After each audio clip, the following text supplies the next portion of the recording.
Oh, I gotta build a set. Yo, ladies and gentlemen, boys and girls, welcome back to the Superhero Homies YouTube edition. As always, my name is Kevin. Yo, you already put we hit the AC. So what? Is the AC off? No, we sure gotta turn the AC off, yeah.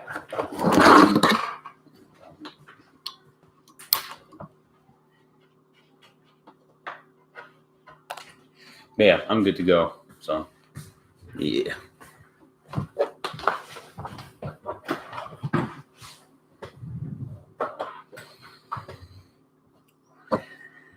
Okay. All right.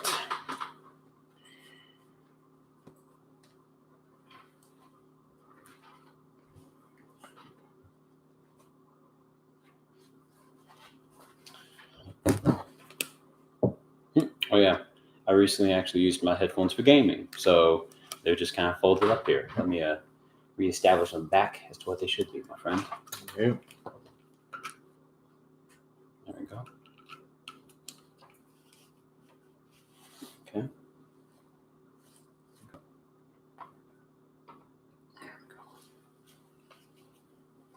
Boom, boom, boom, boom, boom, boom. All right, sounds good on my end. So, all right, you ready to start this thing, brother?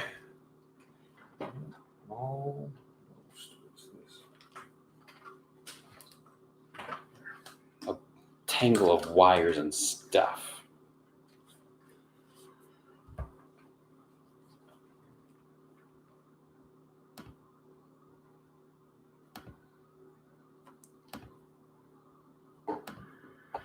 All right.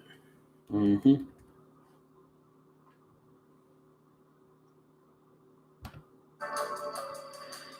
Yo, so in preparations for tonight's episode, as per usual, Okay. my mind spiraled off into things way off topic for tonight's subject. It always happens whenever I'm prepping for for any of our episodes, honestly, because they all pertain around comic books and superheroes. But it always happens. I'm like, I wonder how this is connected to that and whatnot. But so in preparation for the next episode, like it really got me thinking about there are some similarities I feel between the New Mutants and the Immortal Hulk series, and my mind went off on the Hulk. Not where my thoughts were expecting you to go. Yeah. I'm going to explain that more in the actual episode. Okay. But yeah. So it got me thinking. Then I came across something that I honestly can say I did not know until today about the Hulk. Ooh, do share. I want to learn stuff. The Hulk did not always transform into the Hulk when he got angry. That was way down the line. Originally, the Hulk transformed, or Bruce Banner transformed into the Hulk when the sun went down. So at sunset, he interesting, like a nocturnal creature of sorts. Yeah. And the only reason I know this because for the Immortal Hulk series, that's how it is. At night, the Hulk comes out every night, and there's nothing that Banner can do to stop it. And yeah, so that just kind of got me thinking, like, wow, I honestly did not know that's how the Hulk started. And so because I had to research this as well, like, well, how the fuck did this come about? Yeah. And so it looks like either one or two places is where the Hulk getting angry or Banner getting angry turned to the Hulk came from. Either it came from, as far as the comics goes, it looks like it probably came from Tales of Astonishing issue, I want to say 80. Okay. Or maybe, 80, like issue 80 is when like it's finally like cemented. He gets angry, he turns to the Hulk. Like before, they kind of teased like it had something to do with like his heart rate. If his heart rate hit a certain threshold, he would transform. Yeah. But then also it's heavily noted that it probably also could have come from the TV show. Because the TV show is also very popularized. Actually, yeah, I can see that. Yeah. And the TV show really drove home the fact that David Banner, I'm using quotations, his name was David in the show. That David Banner, whenever he got angry, so he turned to the Hulk. I mean, I can imagine that worked better for Lou as well, because it's like, Yeah. What's easier, to always be casted in the film at nighttime or quote nighttime, or okay, we'll just say you just got really fucking angry and that brought the Hulk out. Screw the comics. Your name's David. You ain't Bruce. We'll do what we want to do. Also, a little thing I thought of while you were saying that. I thought of a couple things, obviously, because I have the same ADD brain that you do. We're just two separate people.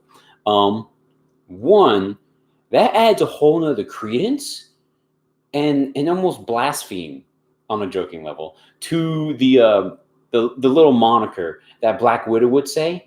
The sun's getting real low, big guy. Well, that means you better get the fuck out of there, because if the sun's getting low, that's the Hulk coming out, not going away. I did not think of that, but yeah, right? You are correct. Yeah. Black Widow at that point was more like spelling the destruction of the nighttime. Look at the Hulk; he's coming out. But apparently, he's coming out. Oh, he's got the will to show. All right, we're done here. And last take. All right, go home, everybody. But apparently, that only lasted a few issues, like the whole sunset thing, and then they transitioned kind of into something else, like with his heart rate. And then he got his powers taken. He got hit with the gamma gun to turn to the Hulk. Right. And then so forth and so on. And then they found out, okay, this is it. All right. He gets angry. He turns to the Hulk. Well, that's such a great foundation for the Hulk to sit in. The anger, it works so well. The thing that is wonky about the Hulk is that he's gone through a lot of strange power adaptations and abilities and lack of abilities and basically edits that the writers in the real world kind of applied to him later. Something people don't know about the Hulk, he can see ghosts, which is such a weird fucking concept that, we don't obviously talk about or use or even utilize a lot in Hulk canonical writings, but it's a fact. It's established. It's canon. Hulk boy can see Casper. He's like, I know where Casper is. He's right there. That's Hulk voice, by the way. Also, I did not expect you to say the Immortal Hulk, because, homies, if you have been listening to the content, we had just discussed the new Warriors trailer in a shorty episode for last week. And so I thought, in my mind, I was filling in the blank, like, in preparing for New Mutants, I couldn't help but to think about New Warriors, which I try to put those guys as far out of my mind as possible. Which is accurate, and which is what all of us should be doing, because this is New Mutants, something totally different than what last week was about. Than the new Warriors. But hey guys, welcome back to the Superhero Homies podcast. My name is Quentin, and as always, I'm here with the homie Kevin. Ladies and gentlemen, boys and girls, welcome back. What is going on? Hopefully all of you guys are safe and healthy out there listening to the show tonight or today, whatever time of day it is for you. Yeah, tonight, obviously, we've already announced it. We're talking about the New Mutants, the preview for the movie, which comically will hopefully come out here somehow, some way. But yeah, TBD. Yeah, so with that being said, maybe that is kind of like the negative mutant in the room that we need to talk about. The fact that we don't know when we're going to get this movie again. Yeah. I'm trying to look it up now to see if there's any release information, but to my knowledge, there is no current release date. Everything online is still trying to tell me that it's going to be April 3rd. However, we do know that they've already confessed to needing to postpone the movie in light of all the Corona stuff happening around the world. So, yeah. Which is really unfortunate. It is. Dude, this is like the fourth time this movie's been postponed. Fourth or fifth? I think fourth. No, fourth time. Fifth date. Yeah, so never mind. Yeah. Or no, I think it's... Yeah, that's probably it. Because I saw a meme where they had the original date scratched, the second date scratched. I posted that meme on the page. Yeah, exactly. Yeah. And it was great. But now it's like, to be determined. As of now, guys, unfortunately, we don't know when the movie will come out. Some people are hoping that, maybe they just release it on Hulu or Disney Plus. Who knows? I mean, I feel like at this point, like they being like the corporate overlords over at what was formerly Fox Studios, now 20th Century Studios, and those over at Disney have spent so much money as far as like obviously making the movie and then promoting the movie again. And then, of course, all the reshoots and whatnot. Right. There's so much money put into this. I feel like if you put it out just on streaming, I feel like you're gonna lose so much more money than what you put into it, potentially, versus putting it in theaters. Yeah. So I mean, from a business standpoint, for once, I do completely understand waiting to put it into theaters, because that's the only way that at least I can see that you can recoup your money from this movie. Yeah, that's fair. I mean, I have no idea what to expect with this. Mm-hmm. I just feel sorry for them. Because the other things, they're postponed because of Hollywood or publication reasons, whatever the hell. Now it's like, okay, we are finally ready. We are honestly prepared, and we've paid for promotion. We got everything here. The movie looks great. It feels good. We feel good about it. Let's show this to the world. Oh, wait. All of our entertainment industries have been postponed and paused everywhere because of a virus. And now, well, of course, it's not the only movie suffering, but The New Mutants is almost comical in its case, where it's been postponed so many fucking times. And it's like, wow, it cannot catch a break. Yeah, it's been rough. It is the unicorn of movies. Yeah. You're just not going to catch it. Yeah. I mean, it's true. Like, honestly, maybe I made this trick before. I don't know. I'll make it again. But I can see where 20, 30 years from now, like, it'll be another case of the Mandela effect. Where I'm like, you remember there was a movie called New Mutants? And you're like, what are you talking about? There's never a movie like that. I swear there was a movie called New Mutants. And tell me what the plot was. I don't actually remember seeing, but I remember seeing it. Okay, I know it didn't make any sense. Well, if you remember seeing it, then you should know the plot. Come on, give me something. The New Mutants were in it. I can at least hear the plot of Demolition Man, but it's been years since that movie. Come on. Oh man, but right. No, I don't know honestly what this is going to do with this movie. I mean, for one thing, like, I feel like they've already kind of distanced themselves so much from it as it is, with them basically adopting this movie from Fox when they, did the buyout. Right. So I don't know. I just hope and pray that, we do get to see this movie sometime this year. Honestly,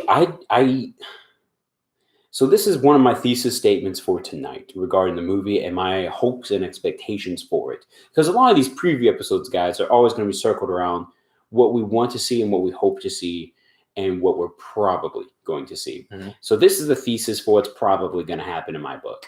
We're going to get the movie. We're going to finally be happy that we're finally watching this movie, this legendary status movie that no one could catch on planet Earth. Mm-hmm. And then all of a sudden, by the time we walk out of the theater, it's going to have suffered from so many postponings and rewrites and reshoots that it's like, what did I just watch? Realistically, I feel like almost like Dark Phoenix. I don't hope, obviously, for that. Mm-hmm. I think it's going to be better than Dark Phoenix because there's not many things that can catch that level of shit. But here we are. Like, that's kind of where I'm sitting at. Mm. But obviously, I got a lot to talk about. So by the end of tonight, hopefully that makes a lot of sense as well for some of the homies out there. Or maybe that there'll be more optimistic lighting. Who knows? Yeah. Honestly, I think I'll be coming in more from that angle. Optimistic? I have a lot of hope for this movie. But we can go ahead and get into it, guys. So this episode, we're rebranding our preview episodes into the Who Are They series. So This is Who Are the New Mutants? So we'll be talking about who the New Mutants are in terms of their canonical basis, and then we're going to talk about the movie itself, and like Kevin said, what we hope to see, what we're probably going to see, and so forth and so on. So I guess we can go ahead and get into the Who Are the New Mutants. For sure, man. Yeah. So I got a few names from the trailer, some actual casting calls that we know are there, and a few of those superheroes and fun things to talk about. Who do you want to get into, my friend? Who's first on the list? First on the list, I do want to give a shout out to Chris Claremont and Bob McLoy, the two who created the series as a whole, back in '82. Funnily enough, if you guys listen to maybe the Bloodshot preview, I mentioned Jim Shooter because Jim Shooter was the guy who went from Marvel and started Valiant Comics. In the episode, I mentioned how Jim Shooter was such a hard ass. Essentially, he was a good guy, got great results, but he was a hard guy to work for. Yeah. He was over Marvel at this time. He was the chief editor at this time back in '82, and he wanted more X-related books because at the time X-Men, they were popping. I mean, they were just the shit, as far as comic books go. And he was like, I want more X series. And, Chris Claremont and the gang he was working with were like, well, I mean, we really don't care to do another X book. We prefer to just keep it like this. And basically, Jim Shooter told them, look, if you guys aren't going to do it, then I'll get somebody else to do it. Nice. And give me what I want, or I'll get it from someone else. Exactly. Yeah. And they were like, well, all right, here you go. And Chris Claremont, he's such a magnificent writer that, obviously it's going to be a hit. And so it was. But yeah, so getting into the roster in the movie, it is almost spot on to the original roster. Okay. From the comics. So let's talk about the difference first. Yeah. What's the big one that makes you not quite touch fingers to show us that little almost symbol there? So close. Yeah. So in the comics, who isn't in the movie is a character by the name of Shan Man. Goes by the code name Karma. She's a Vietnamese mutant who has like the ability of telepathic possession. So she can. That's dope. Yeah. Wait, really? They didn't use something like telepathic possession in this movie? Because guys, if you haven't heard, The New Mutants was going to be one of the first ever crossover movies between a superhero movie and a horror genre. So think on that, stew on that for a minute.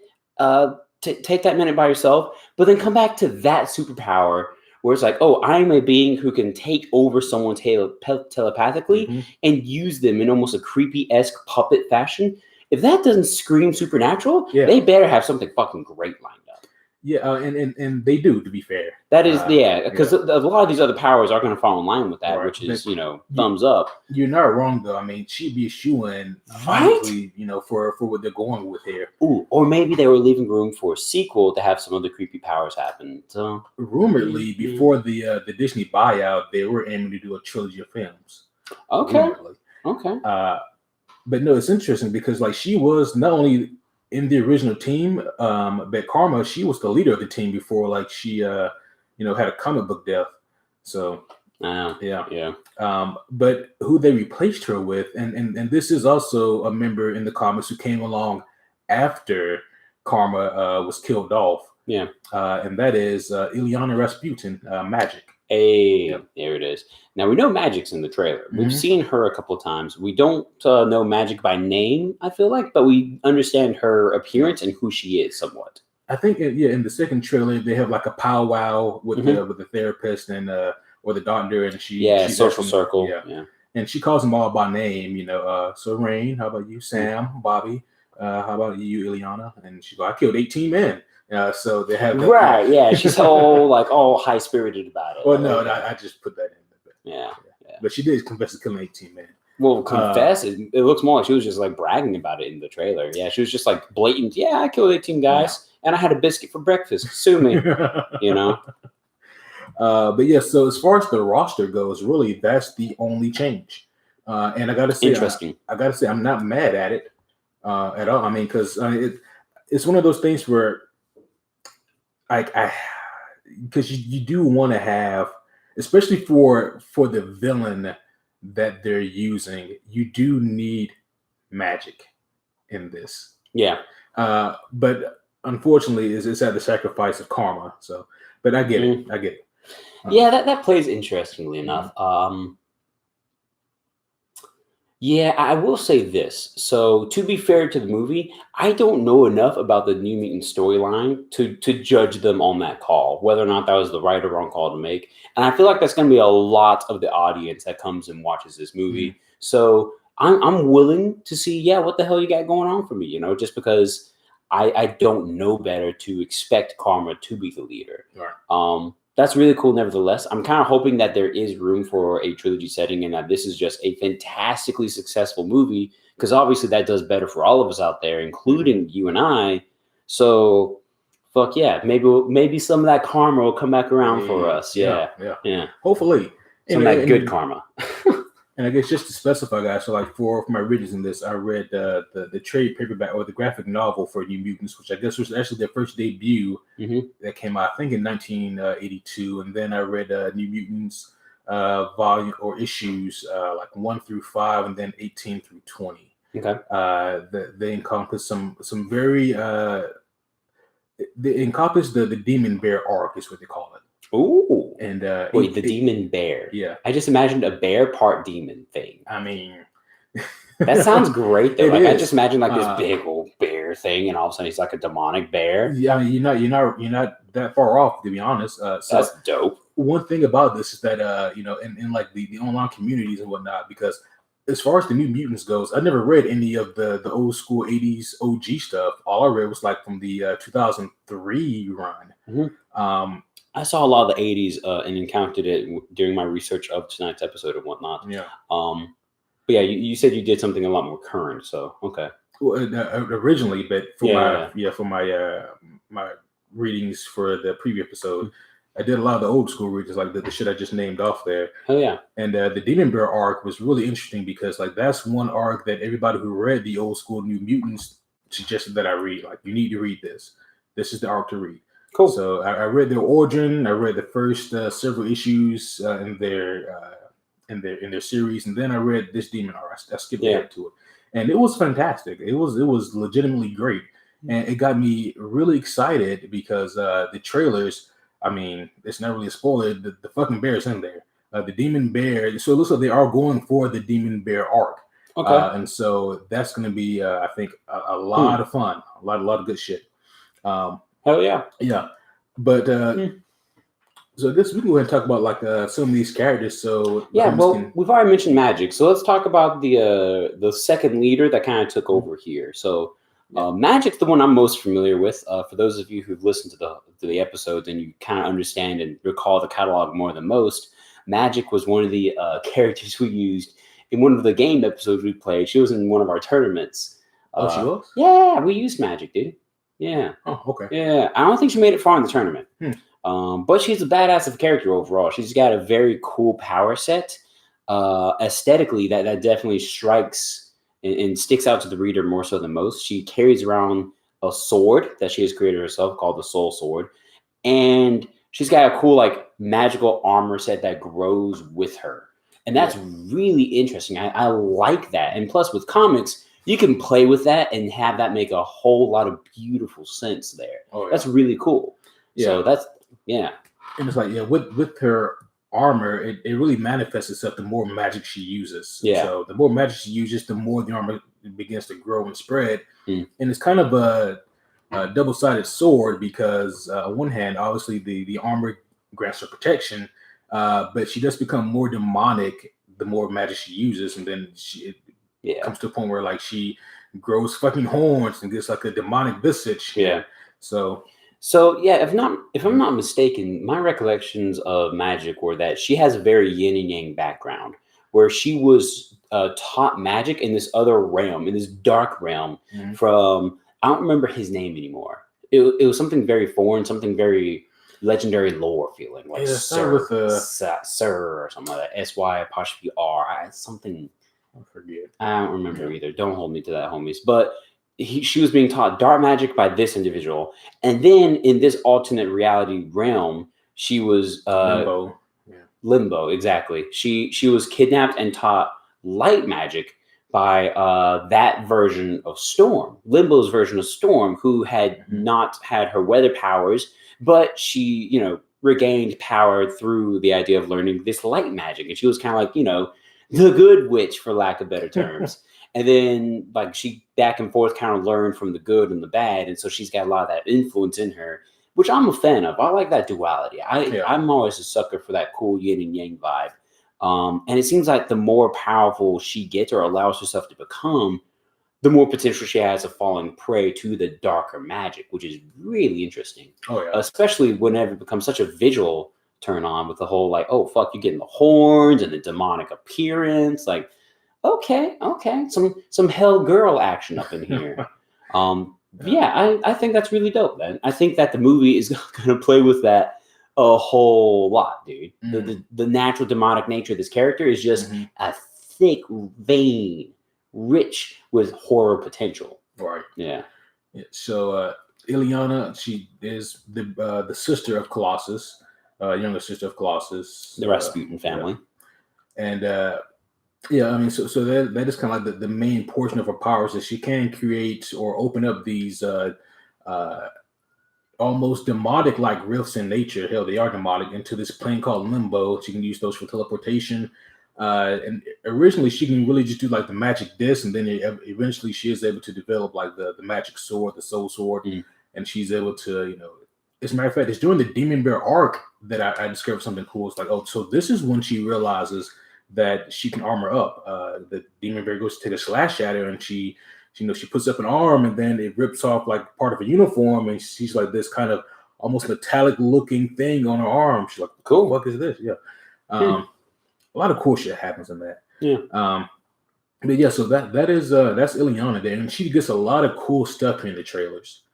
I went back and I rewatched all the trailers for New Mutants, and I do got to say this really quick. Like, there's such an interesting contrast between the original 2017 trailer and the one we got a few weeks ago. And it's weird because there is reshoots. Yeah. I mean, so like, for example, and maybe this is because they just weren't nearly done with the movie in 2017, but that one, it did come up with a more of a horror vibe. You know, they played like that twisted rendition of that Pink Floyd song, and which fit perfectly. Another brick in the wall, yeah. And you know, it had like this just horrific atmosphere. You know, as they're describing what's going on. And it's interesting in that trailer, one of the characters, assumingly Magic, dropped the line, "It's not a hospital, it's a haunted house," referring to where they're in. And then in the 2020 trailer, she drops the line, what she said, "Yeah, this isn't a hospital, it's a cage." Just interesting contrast. That is. I kind of like that. Yeah.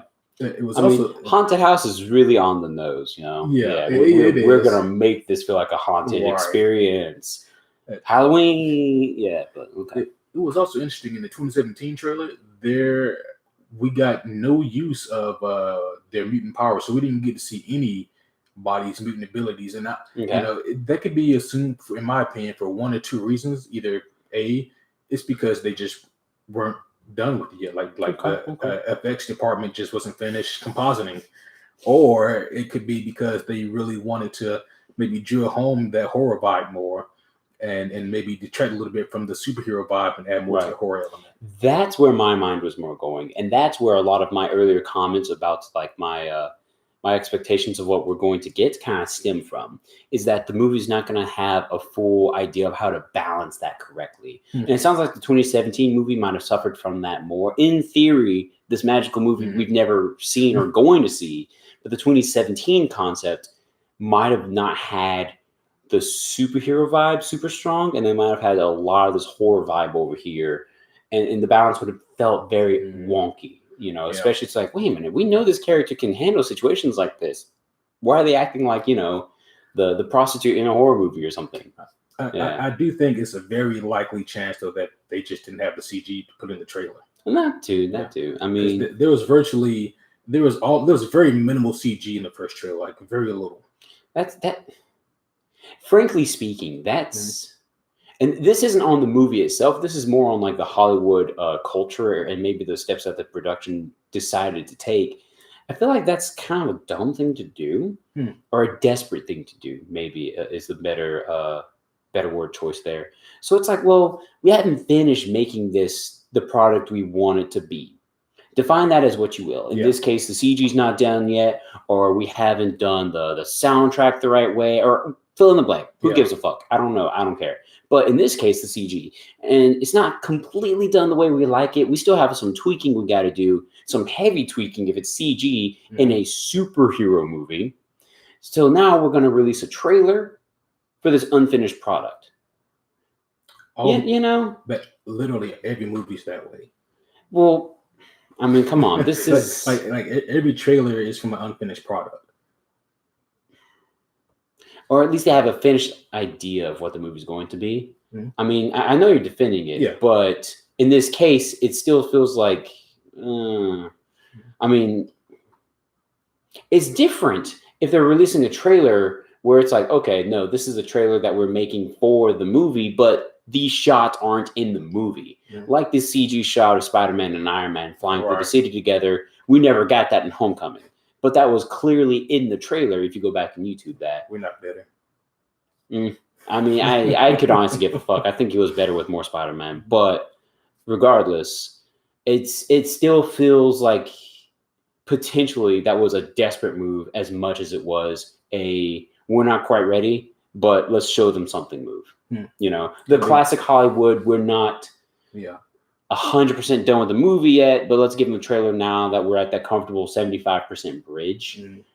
Come see, come saw. Maybe the movie was more at 65% and they released the trailer. Maybe. But this is all, of course, speculation 3 years ago. Right. Yeah. My other theory was, and this is based off the newer trailer, was the fact that Fox originally wanted to go with the more horror vibe, whereas under the Disney umbrella, they wanted a more superhero vibe. Because that's what we got from the 2020 trailer. Yeah. Funny. Kind of like we just talked about that balance there. Yeah. But like as far as like the balance goes, this was another thing that got me really hyped about the movie. Like rewatching both trailers, and I guess 2.5 trailers. There's like some bonus footage out there that was really cool. But dope. Another thing that got me really hyped was just thinking about it. Like as of now, depending on when the movie comes out, either this or Doctor Strange 2 is going to be like the first superhero movie to really balance horror. I don't know if Morbius is going to do it. I don't know when the Blade movie comes out, you know, how much they'll put horror in there. But as far as like the New Mutants goes, like this is wow.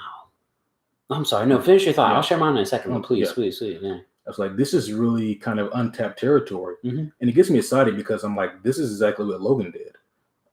Logan is a Western movie with superhero undertones. They just put the character Logan in there. Right. Which turned out to be tremendous, obviously. Yeah. And I think the New Mutants kind of has that same opportunity to prime something new that hasn't been mined before. So I didn't even think about all these other properties in lieu of like this super genre hybrid that we're getting, the horror superhero movie. There's a lot of potential with that. I didn't even realize that was all the product line coming out, like Morbius and Blade and Doctor Strange, we already knew was going to be a superhero horror movie. That's going to be pretty awesome, I hope. But here we are. Yeah. So yeah, man, it could be Halloween for all of our superheroes. But yeah, there were some pretty interesting things in the trailer. Like in the second trailer, the horror vibes were softer this time around. I kind of caught that too. Yeah, I mean they were still there, but just not as much. And once again, I think a lot of it had to do with the fact that we can see their powers, which I think is cool. But at the same time, it does kind of kill some of those horror vibes.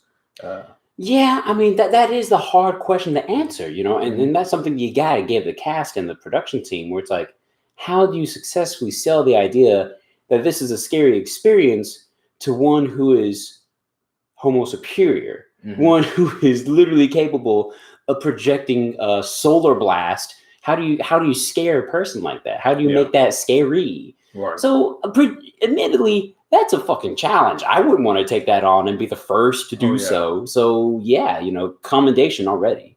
Absolutely. Hell yeah. And I really think that's why they're adapting the Demon Bear arc, because that's the way to go if they're gonna try to go this route. But I mean, hell, in the second trailer, we get to see a shot of Magic fighting the Demon Bear. And we see her, falling through one of her portals, and we see Bobby DeCosta being like, "Oh, damn, that's hot." Seeing her fall through with like with the soul sword, and she's got the armored up arm and all that. Right.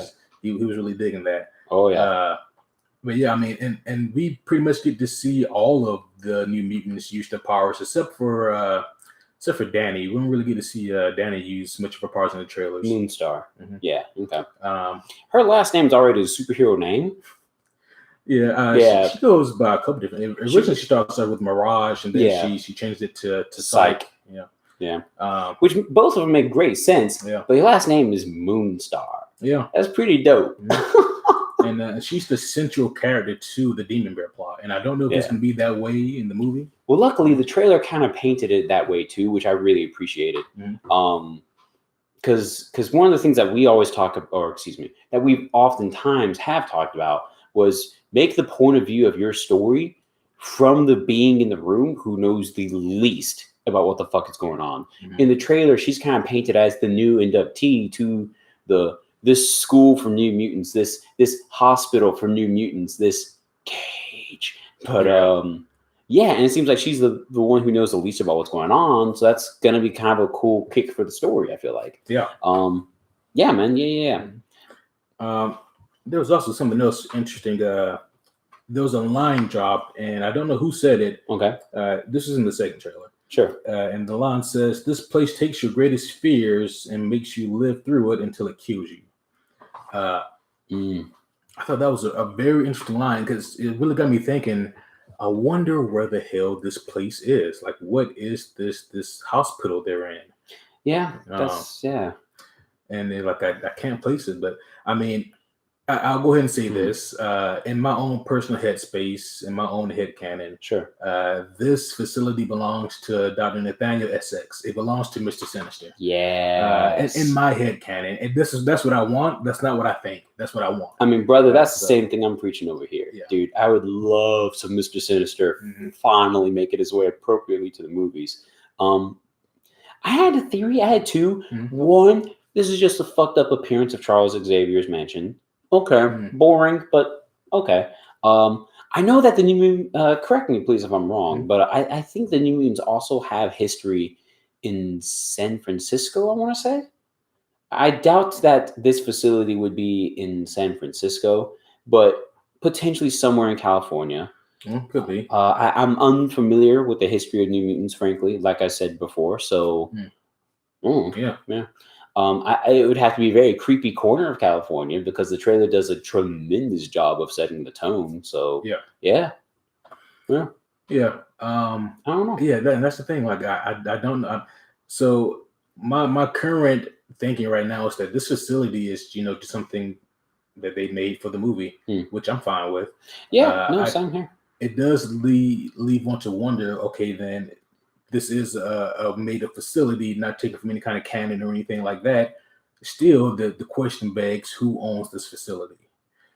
And yes, dude, I would be so happy if it was Mr. Sinister. Oh yeah. So like my headspace theories for Mr. Sinister is just kind of following the breadcrumbs. Honestly, since Apocalypse, for those of you who remember X-Men Apocalypse, that came out, I don't know, 2016-ish. The post-credit scene was, I think, like some kind of cutscene with the briefcase that had Nathaniel Essex written on it, or Essex Company written on it, which of course is Mr. Sinister. And here's my thinking. He gets another cameo or another name cameo in Deadpool 2. And I think he gets one more somewhere else. I don't remember where. But my whole thing is with Mr. Sinister, while canonically speaking, I don't think he has a lot of ties directly to the New Mutants. Most of his time is spent really trying to capture Jean Grey and Scott and their offspring. He's obsessed with them. But he was a geneticist before he became the creepy guy he is now. He's not even a fucking mutant. Mr. Sinister was a human who changed himself basically into an immortal guy with the help of Apocalypse. But my whole thing is that he loves to study the mutant genome. Like he's still a geneticist at heart.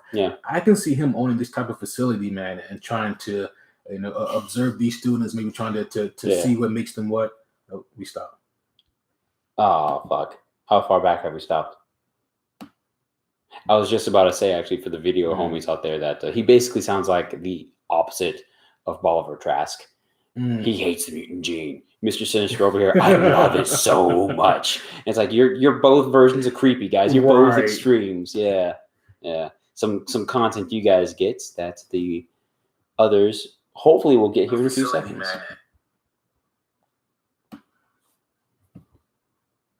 Mortal guy with the help of Apocalypse. But my whole thing is that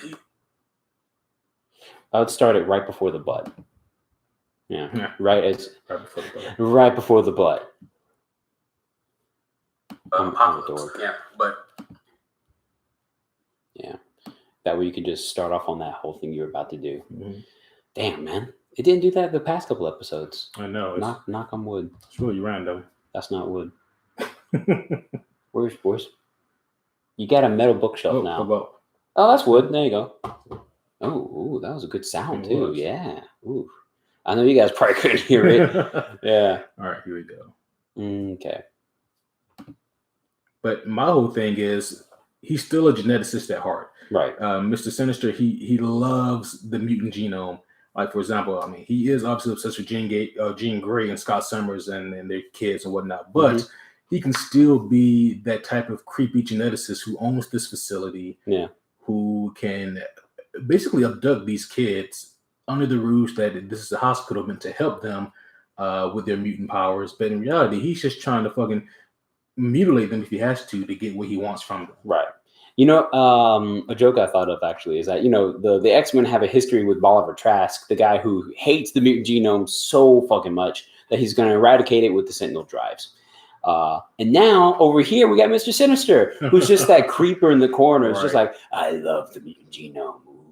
You know, it's like, poor X-Men, man. They got to be in between that sandwich somewhere. You're right. You don't win. That's a bad sandwich. You can't. And here's the thing with Mr. Sinister. He's so creepy. He's noted as being the only person to make Apocalypse feel uncomfortable. Apocalypse is a long-living motherfucker. Yeah. You know how creepy you have to be to make N-Sabanur be like, get back. Don't let this one end again. All right. Like, all right, man, I see you. Social distance yourself from me. All right. How politically correct of you. Right. Yeah. Apocalypse is very politically correct. That's what people don't know about him. That's his passion, man. He is the most PC person. Right. I mean, you know, like, sure, he's all about survival of the fittest, but that aside, he is all about PC. Anyways. But no, so I was trying to think, like, who else would, I guess, another... This is more of a conspiracy theory thing. Sure, almost fan fiction. Yeah, or I wouldn't call this ideas. I wouldn't call this portion fan fiction, more like fan. God damn it. Okay, you gotta tell me what it is so I can decide whether or not that's a fitting term. Which is it is my belief that Fox had plans to utilize Mr. Sinister in the movie for one of their reshoots. Okay. The buyout happens. Disney's like, well, no. We can use this character for the purposes. No, so you guys can use whoever you want to now. So in other words, okay, I can see that. So in other words, we're forced to sit on the idea of Mr. Sinister longer than we would like, and that this awesome movie could use him. If that's the case, Disney better pull Mr. Sinister out at the most awesome, dadgum opportunity. Well, that's the thing. It better sit so good. You're right. And it's like we're better though than a horror movie to introduce a character like him, right? And I'm confused whether or not Disney is going to kind of hold a horror movie up the way that a horror movie needs to be held up. It needs to be gruesome. It needs to be dark. You know, there's no true happy ending to the best of horror movies. You know, yeah. I guess I will say that. I guess just to give them some leeway with. You know, with the material they're adapting, I guess that does give them a little bit of a creative license to have a better ending, since these are still hit superheroes we're dealing with at the end of the day. So, I mean, it can't end with all of them dying gruesomely. True. Yeah. I mean, shoot, honestly, I'd be surprised if more than one died. Yeah, me too. Yeah, like if one died, okay, I'm cool there. If none die, I'm pleasantly happy. Like, cool, look at this, you know? Yeah. And that's what I'm leaning towards, you know. Well, I mean, here's the good news, brother. We're getting Charlie Heaton to play one of the characters. He knows how to survive some fucked up stuff, man. He knows what's up. Like, man, this ain't nothing. I got the Demogorgons on my back. You know, so we can go and get into that. Let's talk about some of these other characters. Yeah. So I'm happy about Sam Guthrie, Charlie Heaton being cast as Sam. First off, because he pulls off the Kentucky Kid super well. He looks awesome, dressed up as like the Kentucky Kid who potentially came from like your mining, farming family. That's awesome. That's dope. Yeah. And in the trailer, he's wearing like the trucker's hat and everything. Right. Picture perfect, man. Done. You casted that on point. Yeah. I'm curious to see like about his personality or like his attitude in the movie. Yeah. He does seem a little bit more skittish, but then again, this is more of a horror environment, so that could just be the trailers throwing me off.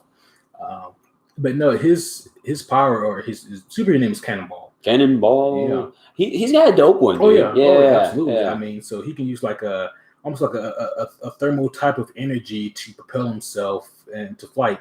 And while he's in motion, in flight, think of him like the flying fucking juggernaut. Yeah. He becomes virtually invulnerable. He creates like an outer shield protecting himself, literally making himself into a flying bullet. It's so awesome. Or literally a flying cannonball. Yeah. One thing I do like about this character, in my research of him, at least through the canonical ages, is that eventually he learns, because when he's beginning and he's learning the power, he's only able to use it like through the feet or through the legs, something convenient like that, always kind of flying forward. Eventually he learns how to project that energy through the other parts of his body. Like all of a sudden, if he needs to dash real quick, he can pop that left hand out, and all of a sudden he's, flying over here with that force field encasing. I mean, he's a super cool idea. Absolutely. Yeah. And that's a really cool thing you bring up, because it was maybe in New Mutants issue number 2 where Professor has them all in the danger room one by one to kind of challenge their weaknesses. Yeah. And there's like a series of, almost like a video game, it's like a series of rings, metal rings that he wants Cannonball to fly through. See, what we don't know is Charles Xavier is actually one of the best gamers. He's an OG gamer. Yeah. But the problem that Cannonball has is that if he slows down to a certain point, he can't, maintain that type of invulnerability. But if he keeps going, at a super fast rate, he can't control his movement that well. And so, and also at this time, they're kids. I mean, they're really, really young when the books first start. Like Rain Sinclair, who we're going to talk about really soon, she's the youngest at 13. Roberto Da Costa, he's 14. Rain Sinclair. Cannot wait to talk about her. But please continue. Yeah. I think the oldest one is the one who's not in the movie, Karma. Okay. Yeah, she's 19. She's the leader of the group, but so that's something really cool about Cannibal. Also, the fact that he is in Martin comics, at least, he and Bobby are like best friends. Like they're inseparable. Always doing shit together. So even as adults, now that they've grown up in comics, they're still BFFs. And so it's really cool just kind of looking at the origin of how that all began. Hell yeah. So we can talk about Sunspot next. Bobby. Being played by Henry Zaga. Yes. Yeah. Henry Zaga is playing him. So Roboto, or Sunspot, he does have the power to, he absorbs energy from the sunlight. He's able to channel that into a type of, the way it always looks in the comic is always really interesting. It's really distinct. He likes, you think he would glow like this aura, but no, really he turns like this almost blackish figure. Like a black sunspot. Yeah. Which, I'm trying to think. Did I get that term from an actual concept of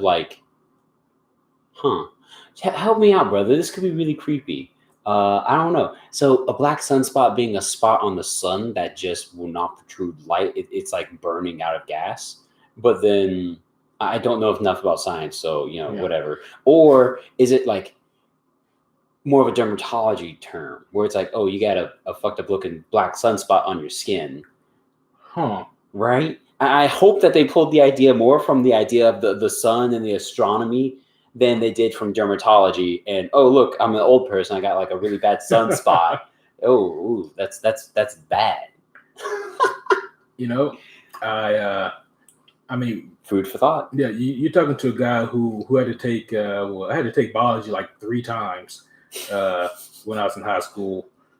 So if I did that pool in biology, then fuck all the other science classes for sure. All my science is pseudoscience that I learned from comic books. Damn it!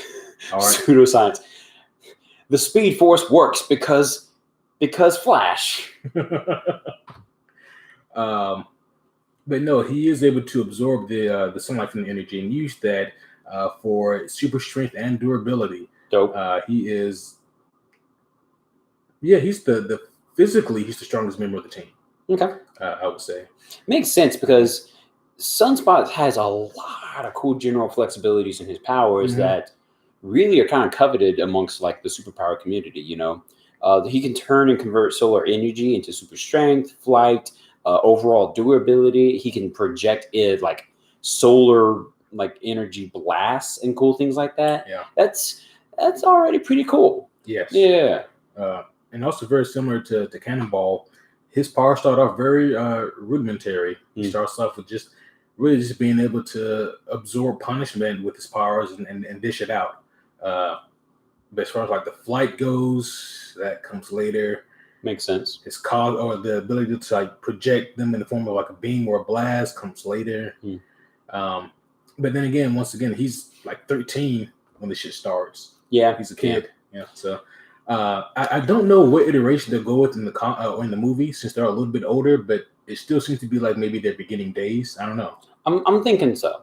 One, because we still see him kind of looking like the farmer's kid in this facility. You know, we see him kind of Cannonball. Yeah. Oh no, excuse me, that was Cannonball. Yeah, you're right. At least that's my context clue there to make me kind of think that all of them are relatively around said close age group. Right. He is a rich kid, by the way. Who? Sunspot? Yeah. Okay. His dad, Emmanuel da Costa, is a very wealthy businessman. I'm not sure exactly what he does. I don't know. I know it's somewhere in Brazil. Yeah, somewhere in Brazil. But I did learn that his father is like a low tier member in the Hellfire Club. White Bishop. Yeah. Yep. And yeah, because I was reading it was like issue 2. There was he's like the only non-super person in the Hellfire Club. Yeah. And it's just like he's like basically, I imagine him being like the dorky guy at the convention. It's like, he's the non-super person. Fuck him. What does he do? It's unremarkable. No one cares about it. Yeah. He's like a maintenance type person. Yeah. There was Sebastian Shaw who was talking about the kids, and he realized that I know that kid's father. He's just a low level fledgling member in the Hellfire Club. You know, he's not up in the upper echelon with the big boys, but he's around. I recognize him at meetings. We never talk. You know. So makes me wonder, like, I don't know if Emmanuel has a hand in this facility wherever they are. Yeah. Maybe another idea is that maybe this hospital is like a low rent Weapons Plus facility. That'd be really cool. You know, because Weapon Plus is just like the rudimentary form of what would become Weapon X later on down the line. Right. So I don't know. One interesting thing that I did not know until like my research for this episode was that it was in the Incredible Hulk movie. Whoa. Yeah. Man, you surprised me with these Hulks. Right. I don't know why I'm drawn to the Hulk now. Superhero horror movie, superhero horror, new mutants, Hulk. Yeah. But in the Edward Norton Incredible Hulk movie is when you have Emil Blonsky and General Ross. They're walking down together, and they're in this facility, and they come across this one thing, and if you pause on it, you will see that there's like this little plaque on it, and it says Weapons Plus. Now I was really surprised that they even got the rights to use Weapons Plus, because once again, that is just a precursor to Weapon X, which obviously at the time was owned by Fox, in terms of the X people. So I don't know if that facility is still going to be a thing. Like, continuity is all fucking weird now that they're all under one roof. It so is, It's but that is a possibility that they could be doing. You know, could be Weapon Plus. Brother, I'm fascinated by your autistic memory of the most random shit. Because first off, I'm trying to remember the scene you're talking about, and then you go into like such a layered Easter egg as Weapons Plus, a plaque in the background on a fucking suitcase. Like, what am I doing here? Just pay attention to him, guys. I'm going home. I'm done. No, this doesn't work if I talk to myself. You got this. And stare at a corner. Just stare at the camera. There's a camera right there, bud. That's even weirder because then like I'm talking to myself. Well, don't try to do that. Ayo, I'm joking. Anyways,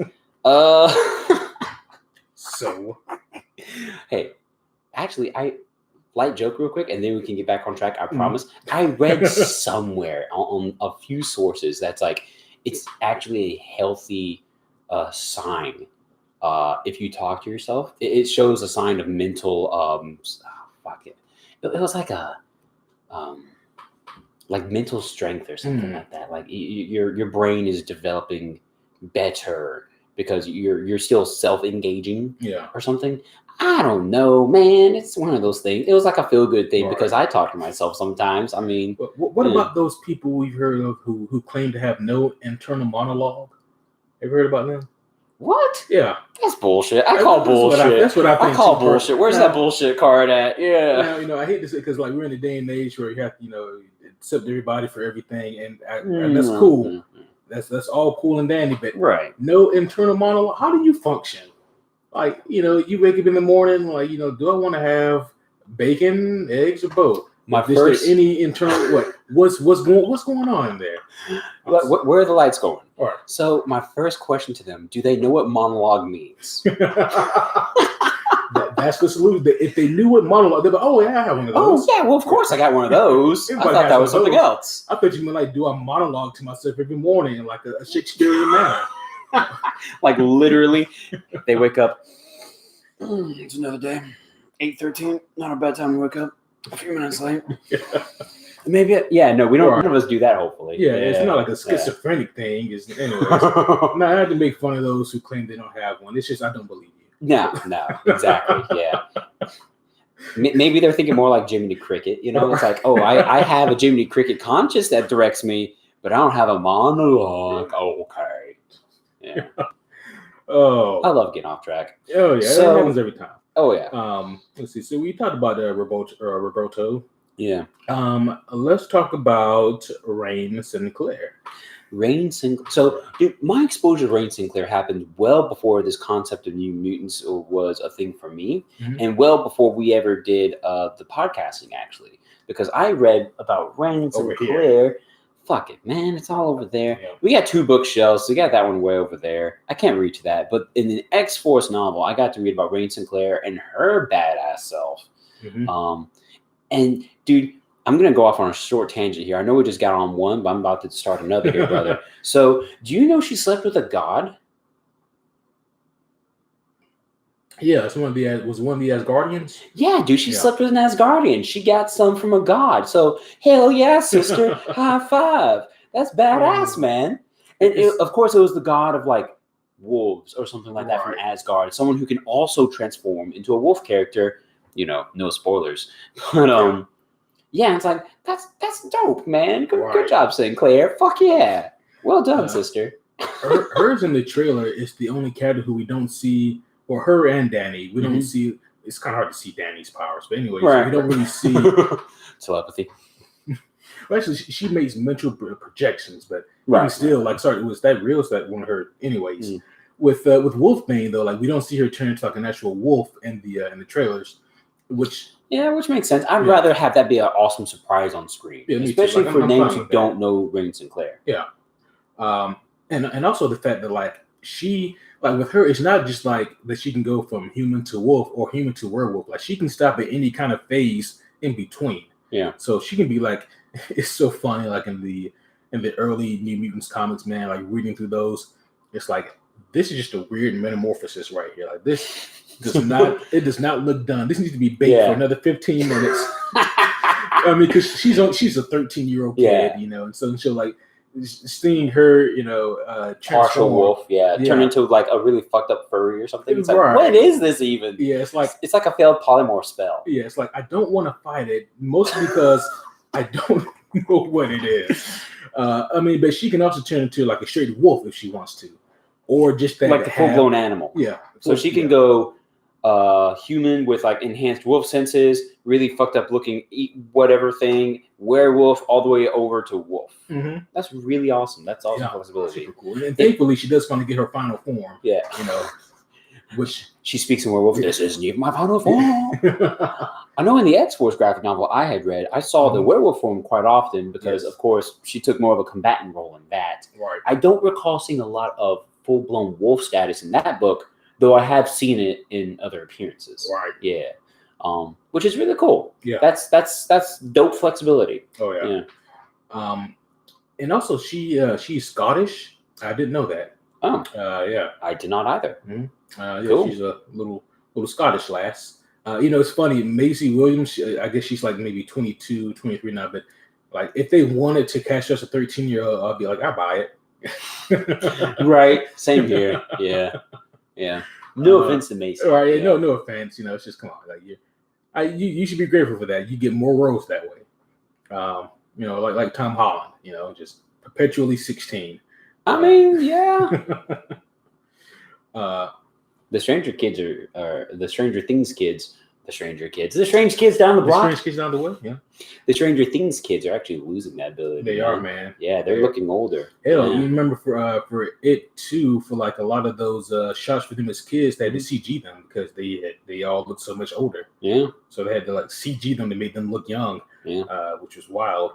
I mean, yeah, that's the thing about kids, man. That was fucking grow up, and it's like, hey, no, you need to give me at least 3 more seasons of television. Exactly. So you have to stay 12 years old. You signed a contract. Here, smoke some cigarettes and drink some caffeine. Stunt your growth. Let's go. Yeah. Get in front of the camera. Right. Wow. Oh man. Yeah. I wonder what Stranger Things looks like if they go to college. Anyways. Stranger Things educated. I could just imagine 11 in class, just like midterm season, blowing up from stress and just like leveling a library or something like that. anyways, yeah. But yeah, so she does obviously fits in really well with the horror vibe, you know, with her being able to make these kinds of transformations, referring to Sinclair. So let me ask you a fun question now, because we got a breakdown of a good few characters here. Which ones, because you might have multiple, I know, which ones do you feel don't fit in the horror genre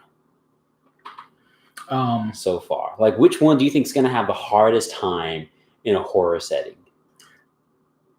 I mean, like, from a tonal aspect, I always feel that the two bros, Sunspot and Cannonball, like, for me, like, their powers don't quite scream horror like the others. Right. So let me tell you what I'm thinking with that. Sunspot, I have no idea how it's going to work for him, brother, because it's a horror setting. It's going to be primarily dark throughout this movie, you know? As a benefit from a horror vibe, though. From a horror vibe, that's great. If I had sunlight, I could fucking do something. But exactly. So now it's like, well, what does this equate for you, man? Are you like more mortal than, mutant at this point? I mean, how are you feeling? Where's that super strength, bro? Right. So I feel like he's going to be a little bit at the handicap there. Yeah. Which again, like you just said, could really push that horror vibe super well. Yeah. Oh, yeah. That could be a fun challenge to watch as he tries to overcome that and take sunlight in somehow. Right. We just see him scooping vitamin D pills as hard as he can or something. Come on. I did appreciate how even in the trailer, you can see that he dressed like a preppy rich kid, which, just kind of leans into his origin of being a literal rich kid. Yeah. Makes sense, right? That was pretty cool. Yeah. And also in the second trailer, when they have like the powwow, with the doctor, it was really cool how they all gave like the one-line exposition of their powers manifesting and how it came about. And with Bobby, I remember him saying that he was with his girlfriend, he burned her, is what he said, and then we see like this charred corpse for a split second. Ooh, that's fucked up. And he goes like, I still have dreams about it. It's like, oh god damn.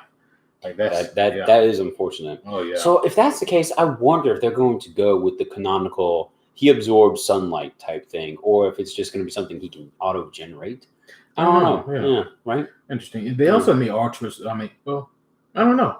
Yeah, we'll see. Yeah, that's a good point, because that could be a lot of fun horror vibe if you can just auto generate but not control it. Right. Yeah. Oh yeah. Because then all of a sudden he's walking down the hallway. He all of a sudden like accidentally projects like a bunch of fiery bullshit. It makes it look like a demonic hellscape or something awesome like that. Yeah. Damn. But yeah, man. This is also the scene in the trailer where Ileana says she killed 18 men. Right. Yeah. But she says it so nonchalantly. Like she's she's completely okay with it. Yeah, like she's the only one who seems fine with what they've done. Yeah. Everyone else seems deeply troubled by it.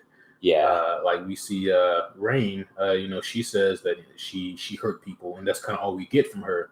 Just kind of leaving that to the imagination. Which in my mind, she took someone's femurs and used them as chew toys. Right. Yeah. So fun thing, dude. Real quick, let's play a game together. Because my brain started filling in the gaps and I couldn't stop, and now it makes too much sense to not have it shared amongst the homies. Or it doesn't make sense to not share it, with all the homies. So I just compared each of our superheroes we spoke about to the Breakfast Club, and it fits so fucking well. Bobby, the rich preppy kid, is the jock, okay? Because he was kind of like your preppier looking jock, okay? I have not seen Breakfast Club, so... Really? Oh, damn. Well, this is an awkward joke. I'll put it on the list.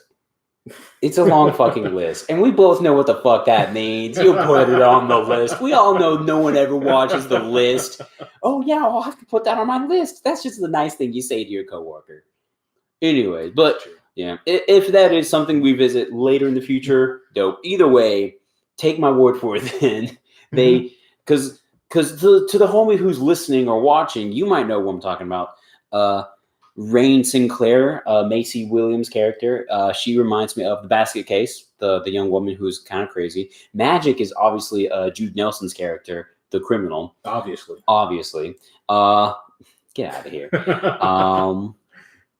Sunspot would be the preppy jock.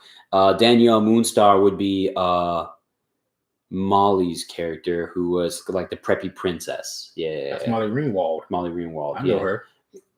Good. There you go. Well done. Well done. You get a high five. Molly Ringwald. Corona high five. Swish. Oh, get the fuck out of here. Yep. But yeah, anyways, fun game. Yeah. So homies, hopefully some of you out there just kind of said, oh, interesting. And a lot of you probably said, Kevin, shut the fuck up. Let's move on. I mean, hey, it sounds like it makes good sense. Thank you. Yes. Thank you. Let's pick up that last one you mentioned, Danny Moonstar. Yeah, we haven't talked about her too much, man. Yeah. So her is, as far as what they're using for canon, she is kind of like the central plot here. And it's something really cool that Chris Claremont did in the initial run with the New Mutants was he introduced her, and almost from the get-go, she has first of all, her powers is the fact that she can manifest your worst fears or your worst nightmares. She can manifest that into almost solid constructs, into like things that you can actually see and sometimes feel. Yeah. That is her ability, which is really cool. It's like a hybrid usage of empathy and illusion, which is really fucking creepy. Yeah, that's mind-leveling stuff. Yeah.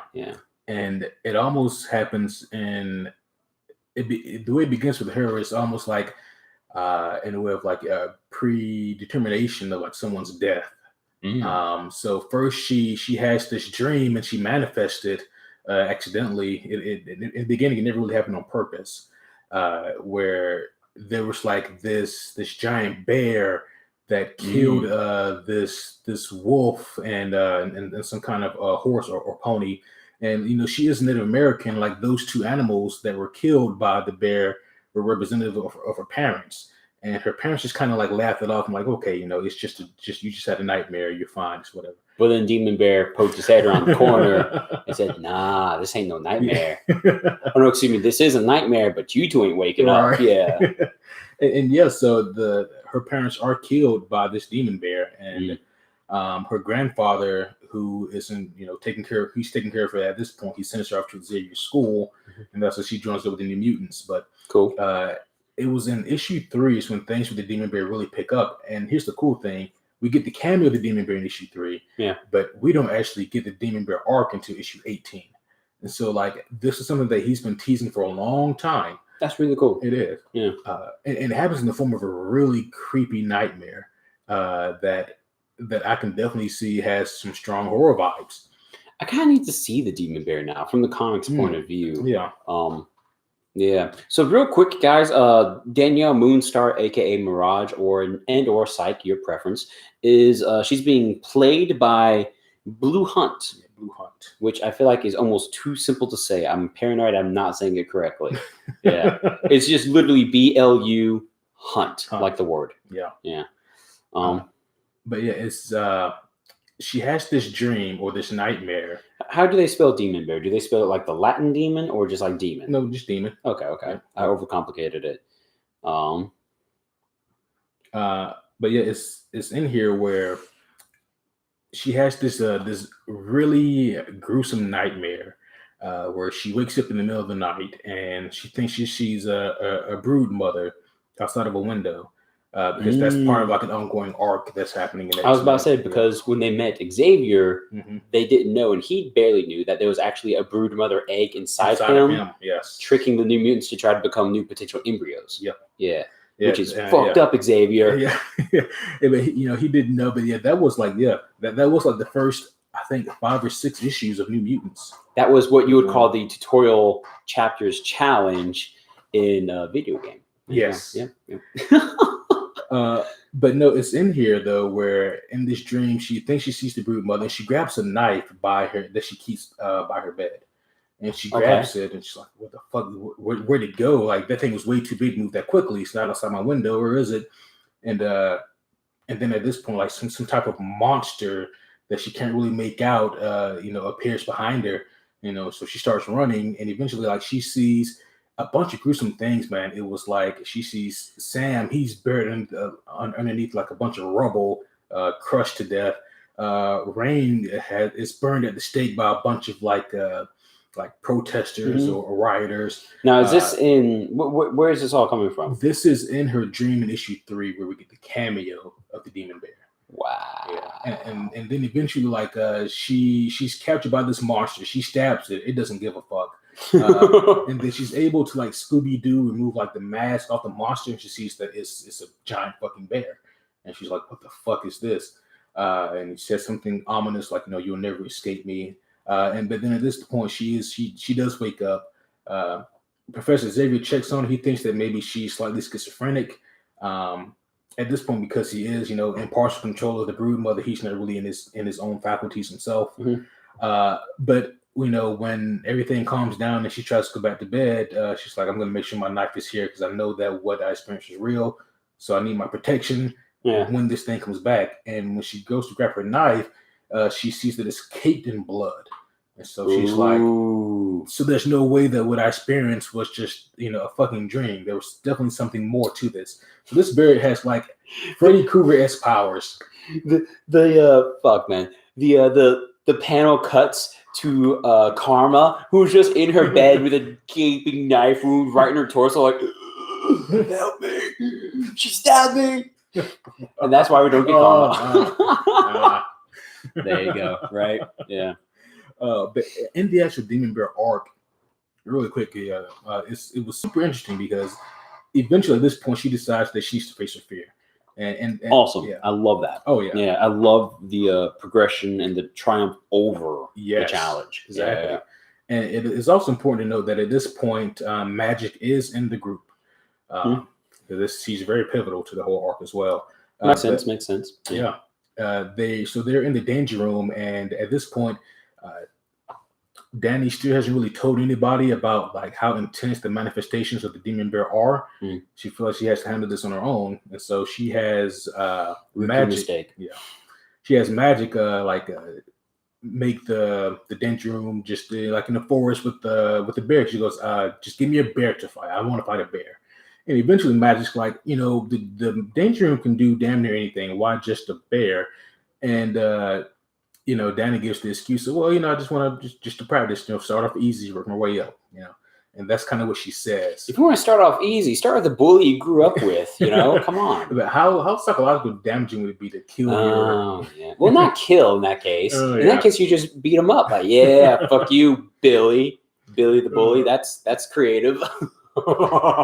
She gets pretty good with the bow and arrow, because she realizes that she can just depend on her own powers, because what the hell can her powers do against this demon bear? That's really cool. Yeah. The ranger psychic. Yeah. Yeah. And so like there's like this huge blizzard that comes across, and so she decides to one night she's gonna go out and kill. That was one of the pictures that popped up when I just looked up, actually. Yeah, the cool blizzard. Yeah. Yeah. She goes out in the blizzard and she finds this bear, and this thing is fucking huge. I mean, it is like, picture the biggest bear you've ever seen, now triple it. Like, it's that big. What's the name of the bears in The Witcher that are just like more than bears? Or that's their name. It's a more than bear. It's a more than bear. You know, you make fun of it, but if you say it fast together, it kind of works. It kind of works. It's not a bear. It's a more than bear. It's a more than bear. But you have to spell it funky, so all like Celtic almost. Yeah. But almost like a werebear of sorts. Werebear. A Care Bear? Get the fuck out of here. I'm sorry. The bear comes out, it's got like a rainbow for his stomach. He's just like, I just want a hug. Shoots death rays. Yeah. That's almost the bear from Futurama then. Oh, yeah. We are cross-platforming so much. But no, she actually she faces her fear and she does pretty damn good against this bear. At one point, it grabs her and like goes to like fucking eat her. She Legolas's this shit. She grabs an arrow and shoves it like in the root of his mouth up through the snout. Yeah, visceral. Oh yeah. The fucking bear drops her then, and then as it's not stopping though, but it's still coming towards her. She Legolas's the shit again, or I should say she Hawkeyes the shit, and she puts another one right through the mouth. Another one, and that drops the bear. Unfortunately, she makes the rookie mistake of thinking that the bear is dead. At this point, it gets up and it swipes her fucking hard, and she. Rule number 2: double tap. Yeah, technically she did. I mean, one through the snout, then one through the mouth, but motherfucker. Hey, if that's what it took to make him fall down, that's still the first tap. You got to go for the second tap. If he didn't fall down, Oh yeah. But no, at this point, she gets fucking wrecked by this bear. I mean, it's not good. Like, she's literally on the brink of death. Thankfully, the other new mutants show up just in time. The bear's gone. There's no sign of the bear. Okay. At least I don't think there was. But anyway, they take her to a hospital, and this hospital has a skeleton crew. Not a whole lot of people in here. Of course. No one was expecting the bear attack. Yeah. And this is really it's cool though, because tell me this sounds familiar. They're in a hospital, trapped. There's a blizzard outside, and there's a fucking bear coming to the hospital. Sounds a lot like the premise of this movie. That's beautiful. It really is. Yeah, and this, they have to like try to work together to figure out the best way to try to stop this fucking demon bear when they realize it's real. Danny, I mean, she's injured so badly, like she's paralyzed from it. Never to walk again until there's mutants with healing powers. So eventually she does walk again. But anyway, of course. Like the actual fight with the demon bear was really fucking awesome though. They have to fight it in its home road, the Badlands, is where it's from. And it was just a really cool thing. And it came down to them having to work together to bring it down, because like when 2 or 3 or just 1 or 2 of them went at it, got nothing done. Of course. But they were able to distract the bear while Magic came through with her soul sword and fucking eviscerated it. And when she did that, Danny's parents emerged from the bear. Oh. Yeah. In ethereal form or what? Yeah, well, no, actually in physical form. Yeah. I feel like this is a really fucked up episode of Scooby-Doo. Like, we would have got away with it too, you meddling kids. No, it wasn't like her parents were controlling the bear. We really wanted an abortion. It was more like the bear had taken possession of her parents now that this bear had been eviscerated. Her parents are now set free. Yeah. Okay. And then so she got to have that kind of cool closure. But that's nice. Yeah. But yeah, guys, definitely like if you're looking for like a new mutant read before you see the movie whenever it comes out, that's definitely on your must read. Demon Bear arc. Issues 18 through 20. Very, very good shit. Interesting. I like that. Oh yeah. I mean that makes for a great premise, because I can't think of another movie I've watched in recent years that's like that. Hopefully that pulls it off really well, man. Yeah, because that sparks my interest more. It does. It kind of helps me to turn. All right. And the demon bear looks really good in the trailer. Yeah. Yep. He looks like a demon bear. Right. Oh, good. You don't say. He looks like a fucked up Care Bear. That'd be even more terrifying somehow. Right? The second movie, you see a fucked up Winnie the Pooh come around the corner. Oh, fuck. Ooh. He's got no pants on. The shirt's red with blood. He's like, it was white. Oh, fuck. Oh, man. We're not allowed to write movies. All right, dude. So let me ask you a question now. We talked about the characters. We talked about the comic storyline. We talked about the cast a little bit here. Let me have a final conclusive short idea of what you hope that this movie does well, and what all that means for you. So earlier, I alluded to this movie having the potential to do what Logan did and take advantage of a completely different genre, just include comic book characters in it. Okay. I think there's a lot of strong potential there, especially when you consider the material they're drawing from. The Demon Bear arc really does paint itself as that intro, that good end to make a horror-based superhero movie. And what superhero movies already love to do is to have a bunch of unlikely people band together to get rid of this bigger threat. I think almost kind of like it really does make it feel that much better when they do that at the end to this monstrous, scary ass looking villain. Right. What I really want from them also is what Logan did so well is acclimate these characters so that it does still feel like them, just in a horror setting. And then a lot of the stuff that I read in the New Mutants really does lend itself to that kind of horror fantasy vibe already. So cool. I really don't feel like it'd be that hard. I really like what I've seen in the trailers. And I just hope that whenever this movie comes out, hell, at this point, if it ever comes out, right, that at this point, I would be happy if it just came to Hulu at this point. So would I. I mean, of course, like you're talking about from earlier, that is unfortunately what sounds like a financially weaker decision to make. Unfortunately, the less business deal that you could make out of a business deal, but yeah. I guess for me also, even if they put it behind the paywall, like pay $10.99 for yeah, I'll do it. Okay. I'd be willing to support the movie that way. Yeah, I'd chip in $5 to do that with you. Yeah. Unfortunately, that does make it a lot easier to pirate. So, but hey, that's kind of. Nowadays you understand that risk whenever you build a paywall. Yeah. Yeah, you understand that there are ways over a wall. Yeah. Insert Donald Trump joke here. It was wide open. I left a lot of space for it. I literally set you up for the alley-oop. Oh man, that said it was 10 feet tall. It just got 10 feet taller. Oh shit! Here we are. So, what about you, man? What are you hoping for? So, I actually had very similar thoughts, but in very different wording regarding the horror genre. So, what I had written down was I want a full commitment to the genre. I want a balanced feeling of the superhero vibe, but meets super horror. Essentially what you're talking about when it comes to the idea of you're going to make a horror movie, just put superheroes into it, and then make sure that those superheroes act as they normally would, but in a proper superhero, in a horror setting. Because I don't want a debunked, dumbed down set of heroes just to make the horror vibe blatantly stick out more. That's uncomfortable, and that makes your superheroes look dumb and non-impressionable, really. That becomes a weakening staple to your plot line. Yeah. So that's the exact opposite of what I want. What I do want, however, is just like we're talking about, I want to see some awesome camaraderie pop up between Sam Guthrie and Sunspot. I want to see Rain go full wolf form and have to deal with that. I want to see, again, the characters actually be themselves and not just watered down horror vibes of themselves. Right.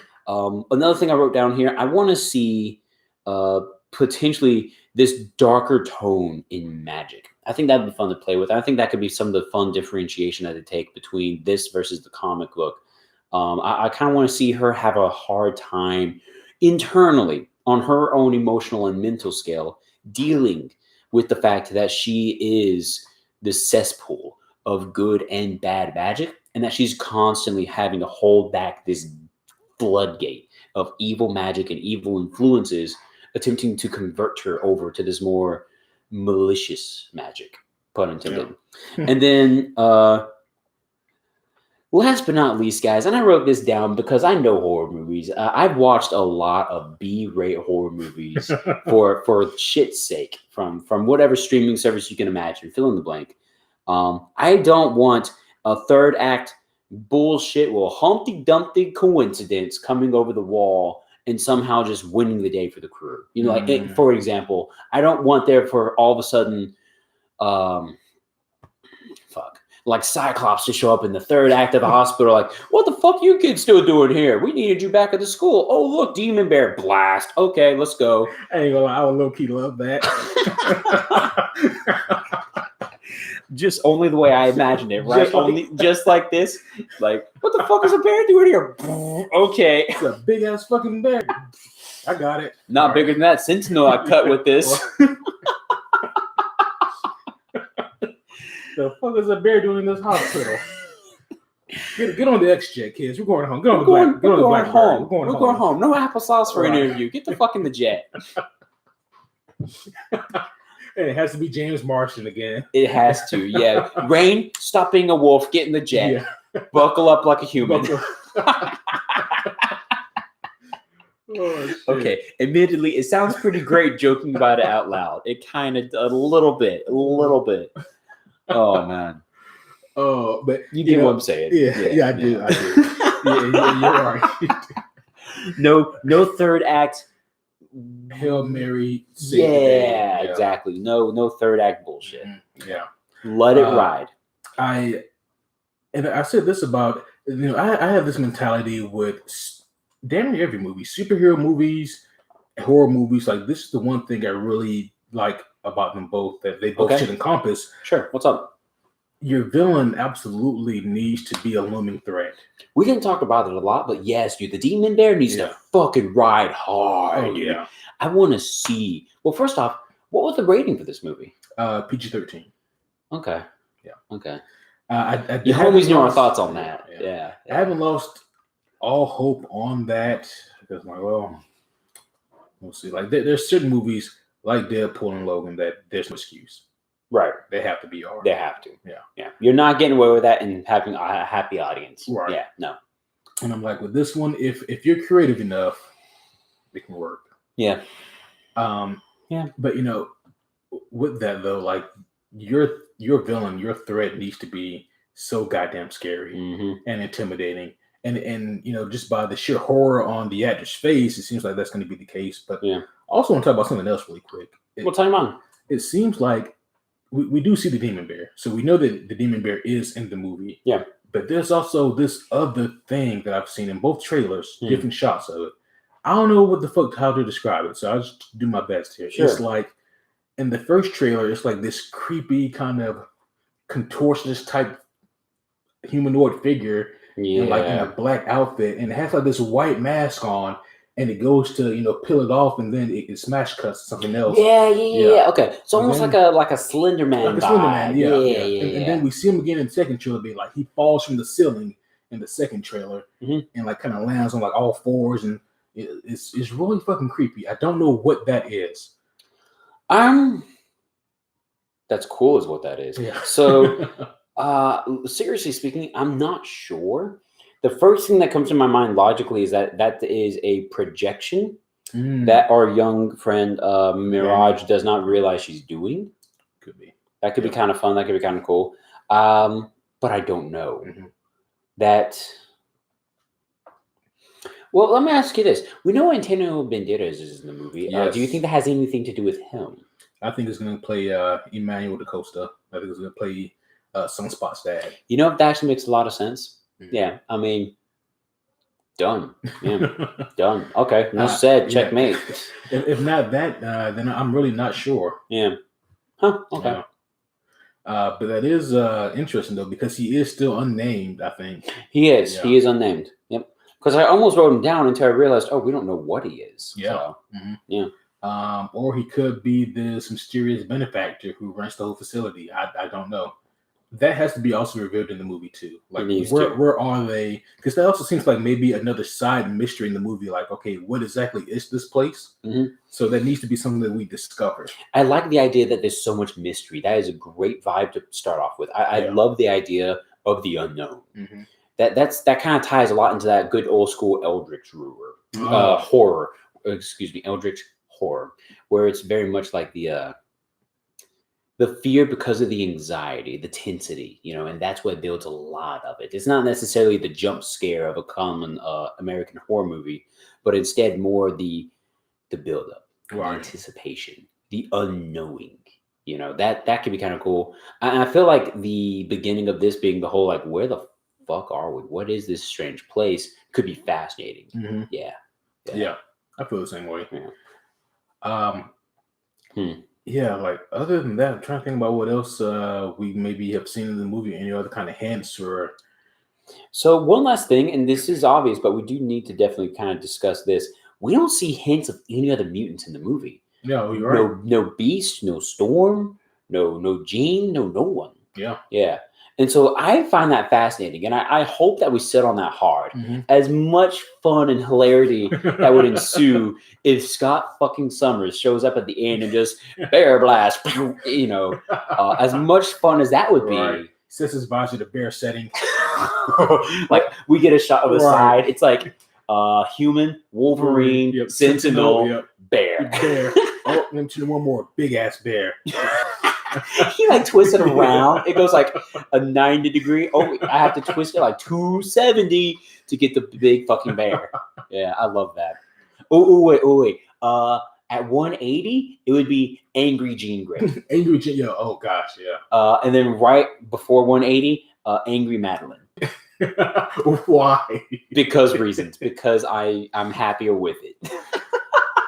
Oh shit. There you go. I just want a shot of that now. Like, fuck, man. Now I really want this alternate ending to exist. Yes. Almost like Get Out, whenever the post credits had like this like 10-minute cut of just like alternate shots that they did for a couple of scenes. Yeah. I almost want one of those to be like Scott showing up and like, kids, where have you been this whole time? What the fuck? I love that idea. Yes. And maybe another one following suit. Kids, where have you been at this whole time? What the fuck? And then the bear killing him. Oh, the British killed Scott. Oh, damn it. Huh. It's, do we have to apologize to Xavier for this? Question. Are the keys in the Blackbird? And can we does anyone know how to fly? You see the bear eating Scott, and the keys are actually like hanging from a tooth. Like from one of the key rings, just like on a canine tooth. Like, also really quick, so there is a shot in the trailer where it looks like they're outside and their person has up against a force field, leaning critics to that. Yeah, that's when they drop the line, this isn't hospital, it's a cage. Yeah. Okay. Okay. Yeah, I'm not sure how that would work. Yeah, whatever kind of place it is, either that has the magical properties or the technological prowess to develop some kind of dome. Twist there in Wakanda. Goddamn. Because when I think of dome that powerful, obviously Wakanda has to come to mind. All right, other alternative ending. T'Challa walks in. What are these children doing? Is that a bear?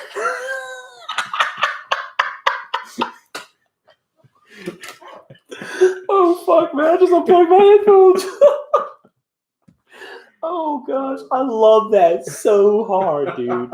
I want T'Challa to come in full King of Wakanda, getup. Not Black Panther, just King Wakanda. Is that a fucking bear? Oh shit! We don't do that here. Yeah, he says the bear comes charging. Oh, we don't do that here. And the bear's like, oh shit, my highness, my bad. My bad, guy, my bad. I'll go back. I didn't realize this is Black Panther territory. We're cool. We're cool. He's like, I tangled with the Black Panther spirit. I don't want none of that heat. All right, I'll back off. All right. Black Panther spirit almost had my throat, man. We cool. Hey, tell your dad. They'll say, hey, just make sure that everyone's all right. Tell him I bowed. And he actually bows. Okay. I'll be out. I love this shit. Oh my gosh. Actually, maybe we should just write alternative endings. I'm still imagining, dadgum Chadwick Boseman coming up in full getup, guys, just full Wakandan garb. I love it so much. Oh gosh, I'm in a great mood. Today's been great. Oh shit! It has. Only because of this episode. Yeah. Oh man. Okay. But I guess in all seriousness, just to bring this thing home, please, yeah. Before we write another hero into the story, I am really looking forward to this movie just to see what this final product looks like. Mm-hmm. I'm really hoping that they can bring this thing home. I think it'd be all the sweeter if this movie turns out to actually be excellent. Yeah. And because I guess it'll make it feel like maybe it was worth it to wait all this goddamn time for this movie we should have gotten 2 years ago. I feel like at this point, for the happy story ending, for the optimist in me, I kind of have to like push the realist back some. But the optimist in me says, this movie deserves it for trying so hard. This production team deserves it for trying so hard to push this movie out for how many years? 3 years now? The first trailer was in 2017. Yeah. It was supposed to come out in February 2018. Got pushed to April 2018. So 2 years. So at least 2 years of what should have already been in our theaters time. Yeah. At this point, it should have already been a Blu-ray time. Oh, yeah. Yeah. But that's okay. Hopefully, we will eventually get this movie. I know certain productions are being immediately released to Disney Plus or Hulu or something like that, like Onward, the Pixar movie, has just immediately been put to Disney Plus. If you haven't caught wind of that, or it's on digital right now, right? And then it's coming to Disney Plus soon. Sure, I don't know. I mean, I wasn't exactly invested in the Pixar movie, but if you're a Chris Pratt, Tom Holland fan, go check it out. After checking us out here, but yeah, man. As far as I know, that's the one that's made the most public noise in regards to releasing the movie. Nevertheless.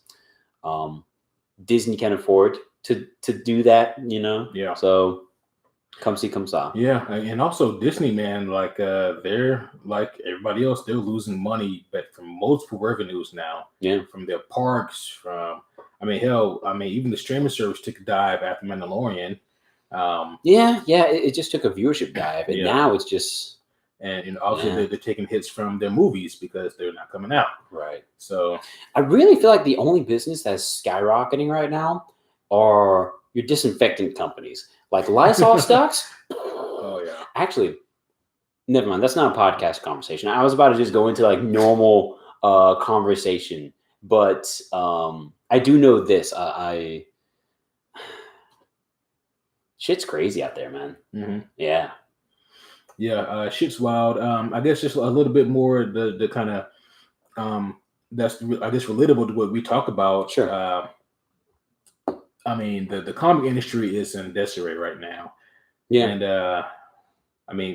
and honestly, like I hate to keep pointing the fucking finger, but a lot of it does have to do with Marvel. I mean, they just recently announced another shitty book besides New Warriors. Really? Children of the Atom. They're giving this man some weird Gen Z sidekicks. Oh, I've seen that. I wonder if we should discuss that for our next week's Shorty episode, because that sounds fat. Has there been a video release on it yet? There's been like that kind of trailer that the New Warriors have, but there are like videos on them. Okay. Yeah. We might have to hit that up for the Shorty episode next week. Yeah. Yeah. But the other way that Marvel's really fucking over the comic business right now, especially the brick and mortar stores. Yeah. It's the fact that they're not taking returns at this time, which is really destroying comic book industry. Because if you're LCS, your local comic shop, if yours is shut down right now, they're getting shipments. What the fuck? Yeah, and they can't return. Like even like Image, they have the best. Like you guys full return, send your shit back if you're not selling it. DC's, I think theirs is pretty good. Well, for one thing, I think right now DC's technically selling more books, and they have a lower return rate on average as it is. But right now, DC is also like, we allow partial returns. I don't know which books, but like you can send back some of your a good portion of your shit. Yeah. But right now, Marvel's like, well, we'll give you guys a discount, and they're like, well, we don't need a discount. We need to send some of these comics back. Because the stores aren't being occupied, there's no customers. Take the shit back. Yeah. Nope. Yeah. That's messed up, man. Yeah, it's pretty fucked up now. That's some corporatism bullshit. Yeah, and maybe we'll talk about this more on Friday because it is ongoing and further developing. And sure. And by then, hopefully, there'll be some more details that we can either highlight or make fun of. Yeah, or both. But yeah, so hopefully the comic industry can get its shit together. It needs listen to our New Warriors podcast to really understand why we feel that way. If you haven't had a chance yet, it's a shorty episode that we just published. Hit it up. We had a hilarious time. Yeah. Oh yes. If you like a good laugh, that's a lot of it. And then if you like a somber reality, listen to the end. Fuck, man. But I think that's all I have for the New Mutants, man. Who are the New Mutants? Well, now you guys have a better idea. Hell yeah. Now we are more prepared and ready and awkwardly waiting. Yeah. Yes. Post-credit scene. What do you want to see? Mr. Sinister. Surprise. Mr. Sinister was really into no Banderas the whole time.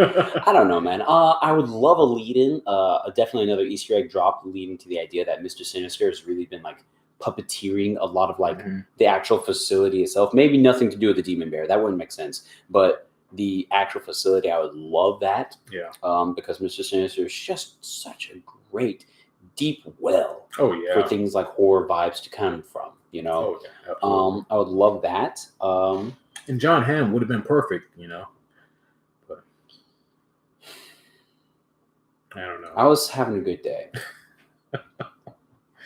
I wish he was having the role because that would. Anyways. But yeah, man, there's that. And then homies out there, obviously you know this if you've been watching or listening for a long time now, but the Patreon page is up and running still. Corona has not been able to slow us down on that.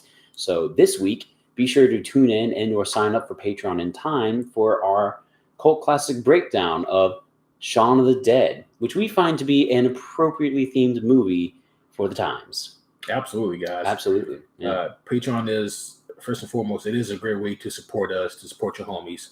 $1 a month typically gets you new movie reviews for this kind of pandemic we're going on right now, though. That is being kind of transformed into our like cult classics and other forms of Patreoning. But our $3 tier gets you our cult classic movies, the movie reviews, video game reviews, television shows, and all other kind of nerdy talks. There's a lot of cool shit there, guys, and you guys, as long as if you're able to give your patronage, you get access to all of that and ad-free listening for the main podcast here. Hell yeah. And if you feel like supporting your boys, Patreon's a great way to go. Another easy way to go, my man, give them the news, give them the truth. So if you guys go to this little website called ratethispodcast.com/superhero homies, you guys can just simply type in your review, click that 5-star link because you know you want to. Hell yeah. That's just an easy, simple way for you guys to send us reviews, and the podcast and God smile down upon us when you do that. Hell yeah. One more time for those in the back. That is ratethispodcast.com/superhero homies. Hell yeah. Hell yeah. Yeah, boy. But I think that's all we have for now, my friend. Yeah, we have discussed all kinds of new super teams this past few days. And now we are all prepared for the New Mutants because we know who they are. Yes. Well, guys, for those of you who are Patreons, we will see you Thursday with our Shaun of the Dead breakdown. And for everybody else, we'll see you Friday with our Friday Shorty edition. But until next time, my name is Superhero Homie Q. And as always, my name is Superhero Homie Kevin. And for those of you watching, thank you guys for tuning in. Feel free to tell your friends about us and subscribe. Tell them all to subscribe. Tell them all to go review us as well. Ooh-wee. Until next time, guys, you already know who we are. You guys stay safe out there.